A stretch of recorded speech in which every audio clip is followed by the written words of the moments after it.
মুসলিমের একটি হাদিস আবু রাদিয়াল্লাহু তাআলা আনহু থেকে বর্ণিত, বলছেন তিনি যে আন্না রাজুলান আতান নবী সাল্লাল্লাহু আলাইহি ইয়াতাকাদাহু, একজন লোক নবী করিম সাল্লাল্লাহু আলাইহি ওয়াসাল্লামের কাছে কিছু পাওনা ছিল, পেত, আসলো তাগাদা করার জন্য। তাগাদা বলি না আমরা, তাগাদা বলি না, কথাটি কিন্তু আরবি তাকাদা। আর দদকে আমার দেশের লোকেরা দ করে দেয়, দ, তো যদি দদকে দ করে দেন তো কি হয়ে যায়? তাকাদা, তাকাদা হয়ে যায়, তাগাদা হয়ে যায়। তো ওইভাবে হয়েছে। ফাগলাজা লাহু, পাওনা সে নবী করিম সাল্লাল্লাহু আলাইহি ওয়াসাল্লামের সাথে খুব খারাপ ব্যবহার করলো, খুব শক্ত ভাষায় কথা বললো। হয়তো অমুসলিম ছিল অথবা মুনাফিক ছিল। কোন সাহাবী এরকম করবে এটা অসম্ভব কথা।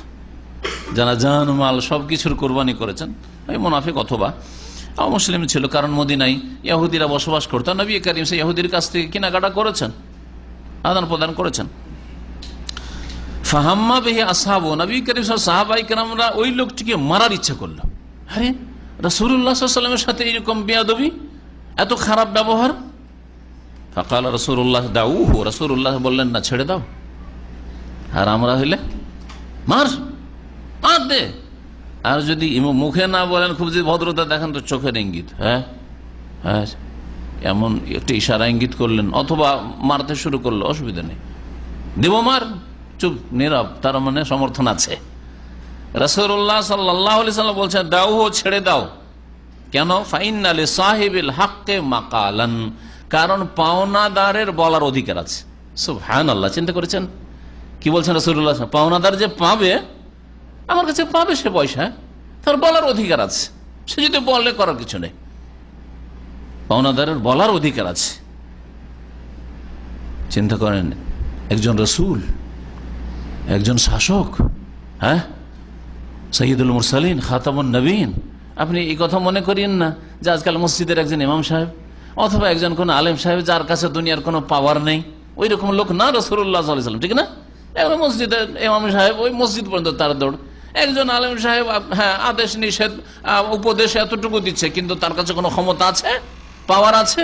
কিন্তু রাসূলুল্লাহ সাল্লাল্লাহু আলাইহি ওয়াসাল্লামের কাছে কোরআন এবং হাদিসও আছে, হ্যাঁ হ্যাঁ, দ্বীনের ইলমও আছে। আল্লাহ পাক দুনিয়া আখিরাতে সবচেয়ে উচ্চ মর্যাদাও দিয়েছেন, আবার শাসন ক্ষমতাও তার হাতে। চিন্তা করুন তাহলে, এমন কোন মানুষ পৃথিবীতে আছে যাদের কাছে শাসন ক্ষমতা আছে আজকাল?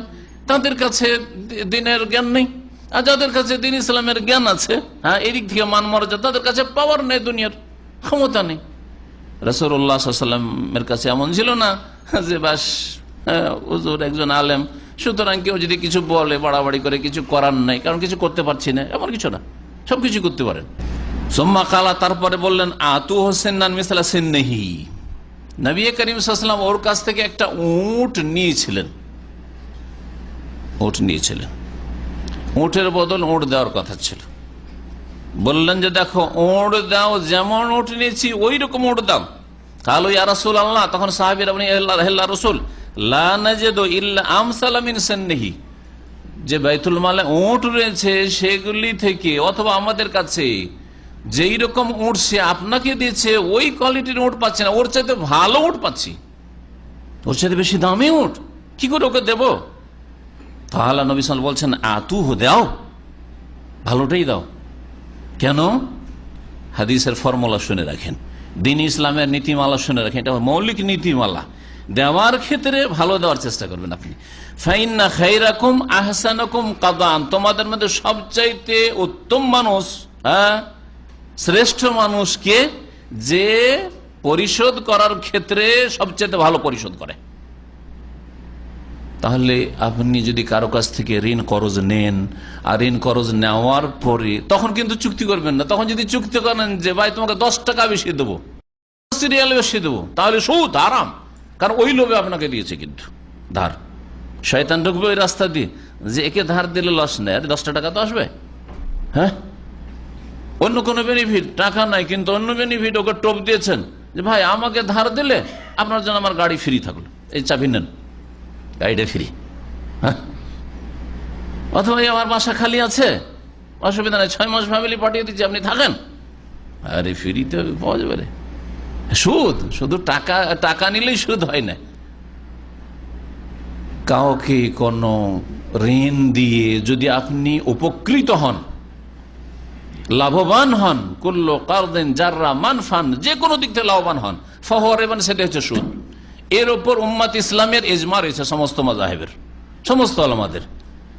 যে কোনো লাভ যেটা আগে সচরাচর ছিল না, আপনার সাথে ওইরকম আদান প্রদান ছিল না, ফিরি ফিরি আপনার গাড়িতে উঠাইতো না, কিন্তু যেই দিন থেকে ধার দিয়েছেন টেলিফোন করেন, অথবা সেই টেলিফোন করে অফার করে, ভাই কোথাও যাবেন নাকি, হ্যাঁ কোনো কাজ আছে নাকি।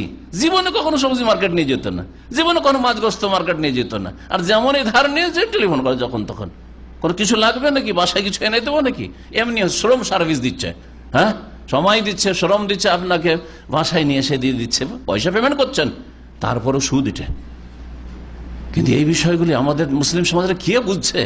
হারাম খাচ্ছে, সুদ খাচ্ছে, পয়সার সুদ না খেলে অন্য দিক থেকে সুদ খাচ্ছে। কিন্তু বিনা চুক্তিতে আর বিনা লোভে, কোনো লোভ লালসা ছিল না যে টাকা ধার দিয়েছিল, আর তাকে অফারও করেনি, আর ইশারা ইঙ্গিত করেনি, আর দেওয়ার সময় বেশি করে দেয়, এর প্রমাণ শরীয়তে আছে।